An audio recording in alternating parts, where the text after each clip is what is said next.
A queen consort's own son allegedly turned away at the gates of Windsor Castle, not by security making a mistake, by order of the future king himself. That's the claim making rounds in royal circles right now, and according to sources close to the situation, it's only the beginning of a much colder story. Let's set the scene. The Windsor Charity Gala was supposed to be the kind of night the monarchy lives for. Dignitaries, global donors, cameras trained on every entrance, the whole institution polished and presented as one unified family. Camilla had reportedly spent weeks working to get her eldest son, Tom Parker Bowles, onto the official guest list. He wasn't a stranger to royal circles, years of attending family occasions informally, a respected food writer in his own right. But informal was never the same as official, and Camilla, according to insiders, wanted that to finally change now that she wore the crown. She pushed. She reportedly brought King Charles into it, hoping he'd smooth things over with his son. William, according to those close to him, saw it differently from the start. This wasn't a private family dinner where an extra guest goes unnoticed. This was a state occasion, and William has long been described by aides as someone who treats symbolism as substance. Every seating chart and guest list a signal about what the monarchy values. Tom's name reportedly never made the final list. Camilla pushed back through every channel available to her. William, sources say, didn't move an inch. Then came the night itself. Guests sweeping through Windsor's gates in gowns and tailored suits, flashbulbs catching every arrival. And reportedly, Tom Parker Bowles tried to enter alongside his mother's group. What allegedly happened next is the part that's hard to picture happening to a queen's son. Security, acting on clear instruction, turned him away. Witnesses described a visible, quiet humiliation. Tom stepping aside while the rest of the party swept past him into the castle. Inside, Camilla reportedly had to keep smiling for the cameras, playing the gracious consort, while absorbing what insiders call one of the most personal insults of her public life. Those present said her composure barely held, jaw tight, hands unsteady, not the image of a woman in command of the room, but of someone blindsided in front of the entire world. And when the gala ended and the cameras finally stopped, that's when Camilla is said to have broken down. Staff described her dropping into a chair in tears, undone not as a queen, but as a mother who couldn't protect her son from her own husband's family. One aide reportedly said, what stayed with them wasn't anger, it was disbelief, like she genuinely hadn't thought William would actually go through with it. Camilla allegedly told her staff afterward, I thought we were past this, I thought we were family. That line, if accurate, says everything about the gap between what she believed the crown had given her and what William was actually willing to grant. So why would William draw a line this hard? To understand it, you have to go back to the person who shaped him more than any title ever could, his mother, Princess Diana. She's been gone since 1997, but by every account, her influence on William never faded. He grew up watching her get consumed by the institution he's now set to inherit, watching the press tear her apart, hearing the whispers about betrayal behind palace doors, then losing her all at once in the worst possible way.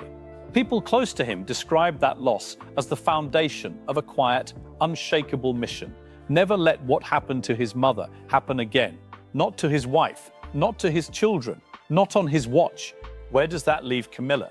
No amount of rehabilitated public image has apparently erased who she was in Diana's story for William. Yes, he smiled for the cameras with her. He reportedly backed her becoming queen consort. But insiders describe those gestures as diplomatic necessity, not warmth.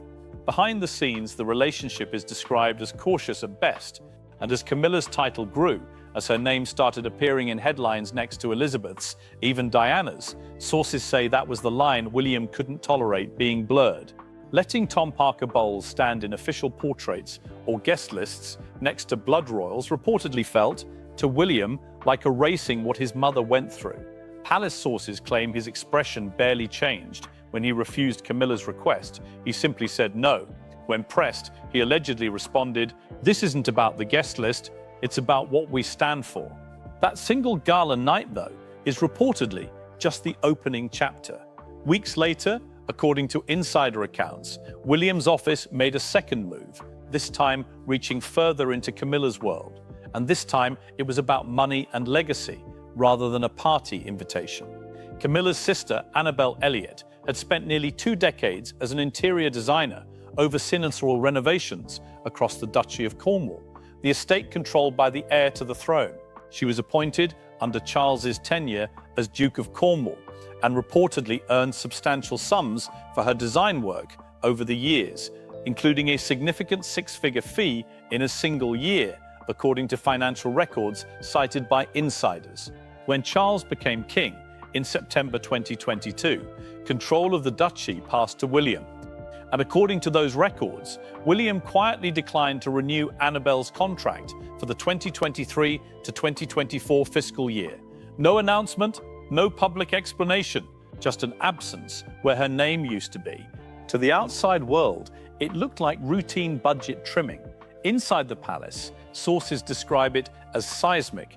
This was reportedly Camilla's last direct line of family influence inside the monarchy's actual operations. Her son had already been denied a seat at the table. Now her sister, who'd stood beside her since her earliest public appearances through the coronation itself, was quietly cut loose. Palace insiders say Camilla was deeply shaken, and that one aide put it bluntly: it was never about the money, it was about the message. Her family wasn't being welcomed into this new era of the monarchy. William, for his part, reportedly stayed silent. The official line offered was that the duchy had matured under new leadership and no longer needed outside guidance. Few close to the situation believed that was the full story. Put together, these two moves start to look less like isolated decisions and more like a pattern. Since Queen Elizabeth's death, William has reportedly been quietly redrawing the boundaries of the institution he's set to inherit, prioritizing bloodline and tradition over the personal relationships his father built along the way. Aides describe his approach to the monarchy's future as one built on internal clarity and firm boundaries, rather than expanding the family circle to accommodate new relationships. In his view, according to people close to him, Camilla's growing influence, her push to bring her children into official royal life, represented exactly the kind of blurring he spent years trying to prevent. None of this insider stress ever came with a public statement from William. No confrontations, no headlines from his side, just a string of quiet administrative decisions that, taken together, sent an unmistakable signal. And Camilla, by every account, has responded with silence too. No rebuttals, no interviews addressing it directly. Those close to her describe a woman whose public composure remains intact, but whose spark has visibly dimmed. Someone increasingly aware that wearing the crown was never the same as belonging to the family behind it. None of this has been confirmed by the palace, and both William's and Camilla's teams have declined to comment on these claims. But if even part of what insiders are describing is accurate, it paints a picture of a monarchy being quietly reshaped from the inside, one where bloodline outweighs marriage, and where William, calmly and without ever raising his voice, is already deciding what kind of institution he intends to inherit.